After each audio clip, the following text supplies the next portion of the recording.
براہ راست آپ کو دکھائیں گے اسلام آباد میں پی ٹی آئی رہنما اس وقت پریس کانفرنس کر اور رہے اس ہیں۔ کی اصولی اپروول آئین کے اندر امینڈمنٹس کے حوالے سے جو ہے وہ دی گئی ہے، جو ہمارے متعلقہ جو فورمز ہیں، جو کہ ہماری سینٹرل ایگزیکٹو کمیٹی اور جو نیشنل کونسل ہے اس کے سامنے جو ہے اس کو اپروول کے لیے پیش کیا جائے گا، جو پارٹی کا ہم نیا آئین بنا رہے ہیں۔ اور اس آئین کے اندر جو ہماری پارٹی کے جو ونگز ہیں ان کے حوالے سے ترامیم ہیں، اور جو ہماری اسپیشل باڈیز ہیں، خاص طور کے اوپر انصاف اسٹوڈنٹ فیڈریشن ہے، انصاف ڈاکٹرز فورم ہے، انصاف لائرز فورم ہے، لیبر ونگ ہے، یوتھ ونگ ہے، اس کے حوالے سے جو ہے وہ ترامیم موجود ہیں، جو کہ سینٹرل ایگزیکٹو کمیٹی اور نیشنل کونسل کے اندر اپروول کے لیے جو ہے وہ پیش کی جائیں گی، جو کہ ہماری امینڈمنٹس آ رہی ہیں۔ پارٹی کے لیگل میٹرز کے حوالے سے ایک لیگل کمیٹی بھی جو ہے وہ اس کے اندر پرپوز کی گئی ہے، اور آئین کے ساتھ جو ہے وہ رولز اور پروسیجرز کو بھی دوبارہ سے نئے سرے سے جو ہے وہ ریویو کیا جا رہا ہے، جو کہ اپروول کے لیے متعلقہ جو ہمارے فورمز ہیں ان فورمز کے اندر جو ہے وہ پیش کیا جائے گا۔ دوسرا بڑا اہم معاملہ، آپ نے دیکھا کہ بڑا ایک شور شرابہ تھا، بڑا ایک ہیو اینڈ کرائے تھا، لیکن آپ نے دیکھا کہ کل رات ایک سب سے بڑا نتیجہ خیبر پختونخوا کے بلدیاتی الیکشن میں آیا، جہاں پر 2018 کی طرح وہاں کی عوام نے عام انتخابات کی طرح فضل الرحمان کے اوپر ایک بار پھر عدم اعتماد کر دیا، اور میں خاص طور کے اوپر پوری سینٹرل ایگزیکٹو کمیٹی نے خیبر پختونخوا کی حکومت، چیف منسٹر اور خاص طور کے اوپر علی امین گنڈا پور کو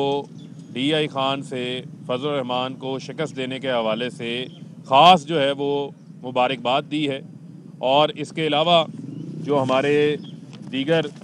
اراکین وہاں سے جیتے ہیں، ہمارے ایم این اے ہیں، شاہد خٹک ہیں، ہمارے آئی ایس ایف کے پرانے صدر بھی ہیں، ایم این اے بھی ہیں، انہوں نے کرک سے ہماری 3 سیٹوں میں سے 3 ہم جیتے ہیں، بنو سے ہماری 1 سیٹ ہے، ڈی آئی خان سے کل کا نتیجہ آپ کے سامنے ہے، عمر امین گنڈا پور جو ہے وہاں سے انہوں نے فضل الرحمان کو بدترین جو ہے وہ شکست دی ہے، باجوڑ سے ہماری 1 سیٹ ہے، اور ایک انڈیپینڈنٹ جو ہماری سپورٹ سے درے سے جیتے ہیں وہ بھی ہماری حمایت سے جیتے ہیں۔ اور اسی کے ساتھ ساتھ خیبر پختونخوا کے اندر چونکہ یہ سیٹوں کے اوپر ابھی الیکشن ہونا باقی تھے، تو پاکستان تحریک انصاف ووٹس کے حوالے سے تو پہلے ہی سب سے بڑی جماعت تھی جنہوں نے خیبر پختونخوا کے بلدیاتی الیکشن کے اندر سب سے زیادہ ووٹ لیے تھے، اور اب اگر تحصیلوں کے حساب سے جو ڈائریکٹ الیکشن ہوئے ہیں میئرز کے لحاظ سے، تو پی ٹی آئی جو ہے وہ پہلے نمبر کے اوپر آ گئی ہے، اور اس میں پی ٹی آئی کے ٹکٹ پہ جو لوگ جیتے ہیں وہ ملا کے بھی آج بھی ہم پہلی پوزیشن پہ ہیں، اور اس میں اگر ہم انڈیپینڈنٹ ایڈ کر لیں تو ہمارا جے یو آئی کے ساتھ ایک بڑا جو ہے وہ واضح فرق سامنے نظر آ رہا ہے۔ اور آپ دیکھیں کہ بڑی بڑی جماعتیں جو ہیں وہ مٹ گئیں خیبر پختونخوا کے بلدیاتی الیکشن کے اندر، اور پہلا الیکشن ہے جس کو بلدیاتی نظام، جس کو وزیر اعظم عمران خان نے ایک امپاورڈ نظام جو ہے وہاں پر فراہم کیا ہے، اور یہ کسی سے کوئی ڈھکی چھپی بات نہیں ہے کہ ڈائریکٹ الیکشن کروا کر عام ووٹر کو خیبر پختونخوا کے پہلی بار امپاور کیا گیا ہے، ورنہ پہلے انتخابات ہوتے تھے، ناظمین کی، نائب ناظمین کی، کونسلرز کی بولیاں لگا کرتی تھی، اور وہ بھی ایک جمہوری نظام کو کرپٹ کرنے کے مترادف تھی، جس کو اوپر پیرا یہ ماضی کی جماعتیں جو ہے وہ دیتی رہی ہیں۔ پیپلز پارٹی وائپ آؤٹ کے پی کے سے، نون لیگ وائپ آؤٹ، آپ اے این پی کو دیکھ لیں کہ بالکل جو ہے وہ مارجنلائز ہو گئی خیبر پختونخوا کے اندر، اور سب سے بڑی جماعت خیبر پختونخوا کے اندر ووٹس کے لحاظ سے، سیٹس کے لحاظ سے پاکستان تحریک انصاف جو ہے وہ ابھر کے آئی ہے۔ میں پاکستان تحریک انصاف کے جو ہمارے ورکرز ہیں، جو کارکنان ہیں، جو لیڈرشپ ہے جنہوں نے وہاں محنت کی ہے، ان کو پوری سینٹرل ایگزیکٹو کمیٹی نے جو ہے وہ مبارکباد دی ہے۔ اس کے علاوہ جو ہمارا تیسرا پہلو ہے کہ آپ کے علم میں ہے کہ جو فرسٹ لیڈی ہیں بشرا بی بی، وہ ایک گھریلو خاتون ہیں، اور جس طرح سب کی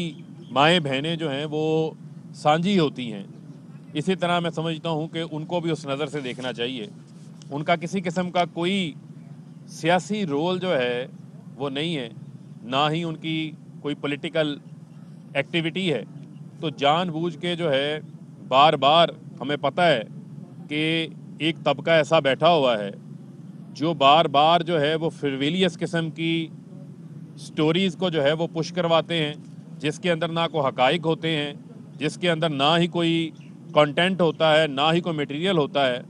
اور ہمیں پتہ ہے کہ یہ کون لوگ اس کے پیچھے ہیں. اس کے پیچھے وہی لوگ ہیں جو بی بی شہید کی کردار کشی کے اوپر کام کرتے تھے. اس کے پیچھے وہی لوگ ہیں جو نصرت بھٹو کی تصویریں چھپوا کے جو ہے وہ شیئر کیا کرتے تھے. تو میں ان کو جو ہے وہ متنبہ کرنا چاہتا ہوں کہ اس قسم کی جو گھٹیا انہوں نے حرکتیں شروع کی ہوئی ہیں، ان گھٹیا حرکتوں سے جو ہے وہ باز آئیں، اور جو گھر کی خواتین ہیں، جو مائیں بہنیں ہیں، ان کو جو ہے اپنی گندی سیاست کے اندر، اپنے گندے ایمبیشنز کے اندر بیچ میں جو ہے وہ نہ لے کر آئیں. اور اس کے علاوہ آپ کے علم میں ہے کہ جو شہباز شریف کی خاص طور کے اوپر جو کیس ہے وہ بڑا واضح ہے اس لحاظ سے کہ 16 ارب روپے کی جو شہباز شریف کے رمضان شوگر مل کے 14 ملازمین کے اکاؤنٹس کے اندر 16 ارب روپے آتا ہے. 17,000 جو ہے وہ ٹرانزیکشنز کی جاتی ہیں. اور دنیا کے کسی جمہوری ملک کے اندر، دنیا کے کسی بھی جمہوری ملک کے اندر اس طرح جنہوں نے ملک کو لوٹا ہو، جن کی ایک دھیلے کی نہیں، جن کی اربوں کی چوری جو ہے، اربوں کی واردات جو ہے وہ پکڑی گئی ہو، ان کو جو ہے وہ کوئی گلوریفائی نہیں کرتا. اور آپ دیکھیں کہ مقصود چپڑاسی جیسے لوگوں کے اکاؤنٹ کے اندر، جو ان کی شوگر مل کا ایک چپڑاسی تھا جس کی 10,000 روپیہ تنخواہ تھی، اس کے اکاؤنٹ کے اندر جو ہے وہ 4 ارب روپیہ آ جاتا ہے. مسرور انور جیسے جو ان کے کیش بوائز ہیں، جو ان کی لوٹ مار کا پیسہ شہباز شریف کے اکاؤنٹ کے اندر 2008 سے 2017 تک جمع کرواتا رہا. اور اب آپ دیکھیں کہ شہباز شریف کی گھبراہٹ نظر آ رہی ہے. ایک طرف زرداری کے پاؤں پکڑے ہوئے ہیں،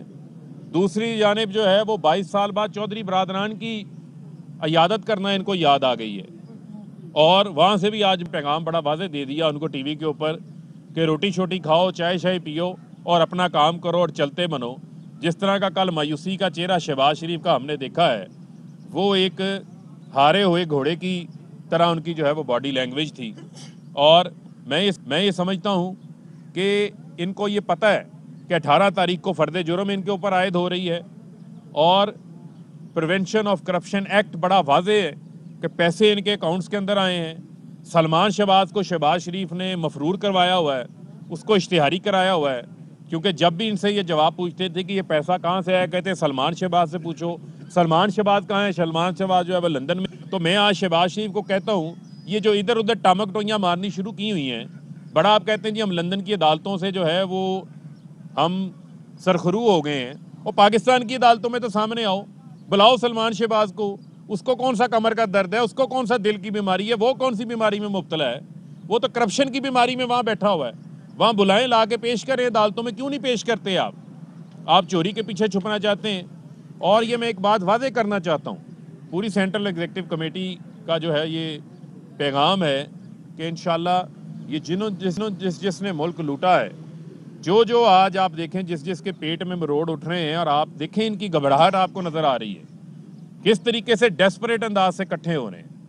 آپ ان کی سیاست میں جب آئے، آپ ان کی جائیدادیں اٹھا کے دیکھیں اس وقت کیا تھی،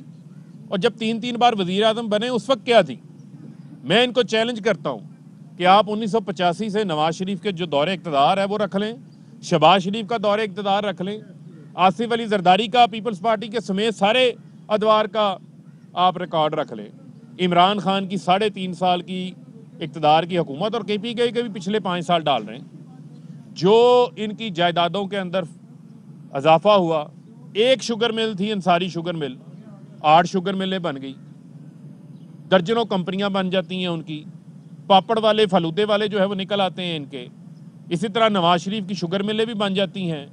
چکن کا کاروبار بھی شروع ہو جاتا ہے، دودھ کا بھی کاروبار شروع ہو جاتا ہے، لندن میں پراپرٹیوں کے کاروبار بھی شروع ہو جاتے ہیں. یہ پیسہ کہاں سے آیا ہے؟ یہ پیسہ اسی قوم کا لوٹا ہوا ہے، اسی قوم کی جیب میں ڈاکہ مار کے یہ باہر جو ہے وہ چھپ کے بیٹھے ہیں. یہ صرف پاکستان کے اندر اقتدار میں آتے ہیں لوٹ مار کرنے کے لیے، اور جب ان سے کوئی حساب ہوتا ہے تو یہ این آر او کے لیے بلیک میلنگ شروع کر دیتے ہیں، احتساب کے عمل سے بھاگنا شروع کر دیتے ہیں. نہ عمران خان نے اپنے دور اقتدار میں باہر کوئی محلات بنائے ہیں، نہ عمران خان نے کو کاروبار شروع کیے ہیں ذاتی، نہ عمران خان نے کو فیکٹریاں لگائی ہیں، نہ عمران خان کے بچے کاروبار کر رہے ہیں، نہ عمران خان کے کو قریبی عزیز عمران خان کی وزارت عظمیٰ کا ناجائز فائدہ اٹھا رہے ہیں۔ عمران خان اپنے گھر میں رہتا ہے، کوئی کیمپ آفس نہیں ہے۔ پہلا وزیر اعظم آیا جس نے آ کے اپنے ثواب دیدی فنڈز ختم کیے، پہلا وزیر اعظم آیا جس نے اپنے 3.5 ارب روپے کا جو اپروڈ بجٹ تھا 3 سالوں کا، اس میں سے بھی 110 ارب روپے بچا کے قومی خزانے میں جمع کیے، کمرشل فلائٹس کے اوپر جو ہے وہ دورے کیے۔ ان کی طرح 777 جہازوں میں نہیں جاتے، وہی خان صاحب کا جو چھوٹا جہاز ہے اس کے اوپر سفر کرتے ہیں۔ یہاں پہ تو 3 مہینے 777 جہاز جا کے لندن کھڑے رہتے تھے، جس کا خمیازہ اس قوم کو جو ہے وہ بھگتنا پڑتا تھا۔ تو لہٰذا یہ جتنے چور ہیں، یہ جتنے ڈاکو ہیں، یہ جو کٹھے ہوئے ہیں گھبراہٹ کے اندر، ان کو میرا ایک ہی پیغام ہے کہ ان کی آخری آرامگاہ جو ہے وہ اڈیالہ جیل کے اندر ہے، اور یہ سب جیلوں کا مال ہے۔ پاکستان کی عوام نے یہ فیصلہ کیا ہوا ہے کہ پاکستان کے جتنے چور ہیں، کرپٹ ہیں، جنہوں نے ملک کو لوٹا ہے، ان کی جگہ جو ہے وہ اقتدار کے وانوں میں نہیں ہے، ان کی جگہ جو ہے وہ اڈیالہ جیل کے اندر ہے، اور اس کو انشاءاللہ ہم پورا پرسو کریں گے۔ جی صاحب، یہ جو عدم اعتماد کی باتیں چل رہی ہیں، آپ کے اتحادیوں سے اپوزیشن مل بھی رہی ہے اور مسلسل ملاقاتیں ہو رہی ہیں، آج CSC کی طرف سے کیا پیغام ہے عدم اعتماد کے حوالے سے؟ آپ کی کیا تیاریاں ہیں؟ دیکھیں، عدم اعتماد ہمارے لیے کسی صورت بھی کوئی چیلنج نہیں ہے۔ آپ نے دیکھا کہ اتحادیوں کی طرف سے بھی آج ایک واضح پیغام جو ہے وہ ہمارے جو وفاقی وزیر ہیں مونس علائی، ان کی طرف سے آ گیا۔ اس کے بعد تو مجھے نظر آ رہا ہے کہ اپوزیشن کی جو ہے وہ اور ان کے چہرے کے اوپر جو ہے وہ گھبراہٹ جو ہے وہ چھا گئی ہے۔ پتہ چلے گا کسی کے پلیٹلیٹس گر گئے ہیں، پتہ چلے گا کسی کی کمر میں درد نکل آیا ہے، اور پتہ چلے گا کوئی اور ملک سے باہر جانے کی درخواست بھی جو ہے وہ سامنے سے آ سکتی ہے۔ تو لہٰذا یہ ایک دوسرے کے اوپر عدم اعتماد پہلے بھی کرتے رہے ہیں، ایک دوسرے کو سلیکٹڈ کہنا، استعفوں کی بات کر کے پیچھے ہٹ جانا اور لانگ مارچز سے بھی پیچھے ہٹ جانا، یہ عدم اعتماد نہیں ہوتی تھی تو کیا ہوتی تھی؟ اور ہمارے اراکین کی فکر نہ کریں، اپنے 25-30 اراکین کی فکر کریں جو ہر بل کے موقع کے اوپر، ہر عدم اعتماد کے موقع کے اوپر جو ہے وہ غائب ہو جاتے ہیں۔ آپ کے اتحادیوں کی جانب سے آپ کو اسپیشل پیغام دیا گیا کہ آپ وزیر اعظم صاحب کو کہا گیا کہ اپنے رہنماؤں کو کہیں کہ گھبرائیں نہیں، تو کیا واقع میں آپ لوگ گھبرا چکے تھے اور آج وزیر اعظم عمران خان سے آپ نے آپ کو کہا کہ یار گھبراؤ نہیں، آپ نے کہا ہے ہم آپ کے ساتھ ہیں؟ دیکھیں، آپ مجھے یہ بتائیں کہ عمران خان جو ہے وہ کبھی گھبرائے ہیں؟ وہ عمران خان تو وہ عمران خان تھا جو جا کے کرکٹ کے میدان میں بھی انڈیا میں ٹھکائی کر کے آتے رہے ہیں، اور آپ کے علم میں ہے کہ عمران خان نے 25 سال جو ہے وہ جدوجہد کی ہے، انہی مافیاز کے خلاف جدوجہد کی ہے۔ ہمیں کوئی نہ گھبراہٹ ہے، ہم نظریاتی لوگ ہیں، ہم اپنے مشن کے اوپر قائم ہیں۔ ہمارا یہ نہیں ہے کہ آج یہ بات کہی تو کل کو وہ بات کی، یہ سب جو کام ہے وہ اپوزیشن کا ہے، اور اپوزیشن ہی اپوزیشن کو گرانے کے اوپر لگی ہوئی ہے، حکومت کو گرانا ان کے بس کی بات نہیں ہے۔ دوسرا جو ان کی لڑائی ہے وہ پہلی پوزیشن کی نہیں ہے، ان کی لڑائی دوسری اور تیسری پوزیشن کی ہے، کہ پیپلز پارٹی نے دوسرے نمبر پہ آنا ہے یا نون لیگ نے تیسرے نمبر پہ آنا ہے۔ جی انہوں نے جو میں ایک چیز ایڈ کر دوں کہ انہوں نے اپنی ہیٹرک کر لی ہوئی ہے، یہ بار بار ٹکرے مار رہے ہیں، انہیں سمجھ نہیں آ رہی مسئلہ وہی مقصود چپڑاسی کا ہے، مسئلہ صرف مقصود چپڑاسی کا ہے، اور کسی طرح سے یہ ایک ڈرافٹ پہلے لے کر آئے تھے، شاہ محمود قریشی صاحب کو انہوں نے دیا تھا کہ نومبر 9 1999 سے پہلے کہ سارے کیسز ختم کر دیے جائیں تو ان کی ساری لانگ مارچ بھی ختم ہو جائے گی، ان کی یہ ساری ٹکریں بھی مارنا چھوڑ دیں گے۔ وہ کیا ہے؟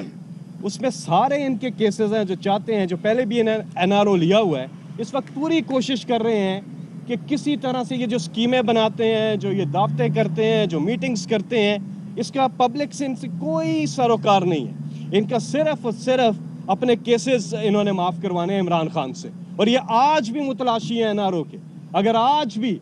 عمران خان صاحب ان کو NRO دے دیں، یہ سب کچھ ختم کر دیں گے۔ یہ سارے کیوں اکٹھے ہوتے ہیں؟ اول تو یہ ہیں ہی ایک جیسے، اور اکٹھے ہی اچھے لگتے ہیں۔ ان کی کرپشن ایک جیسی، ان کی منی لانڈرنگ ایک جیسی، بیرون ملک اثاثے ایک جیسے۔ جب یہ ایک جیسے ہیں تو اکٹھے ہی اچھے لگتے ہیں۔ دوسری چیز، یہ جو مرضی تحریک عدم اعتماد، تحریک عدم اعتماد کل نہیں آج لے کر آئیں، وہ عدم اعتماد نہیں ہوگا، وہ عمران خان پر اعتماد پلس ہو جائے گا۔ آپ نے دیکھا ڈیرہ اسماعیل خان میں کیا ہوا، انہیں شکست فاش ہوئی ہے اور PDM پاش ہوئی ہے، ان کے پلے کچھ بھی نہیں ہے۔ یہ الٹا سیدھا ٹکر، پہلا وزیر اعظم نے جو پہلا خطاب کیا نیشنل اسمبلی میں،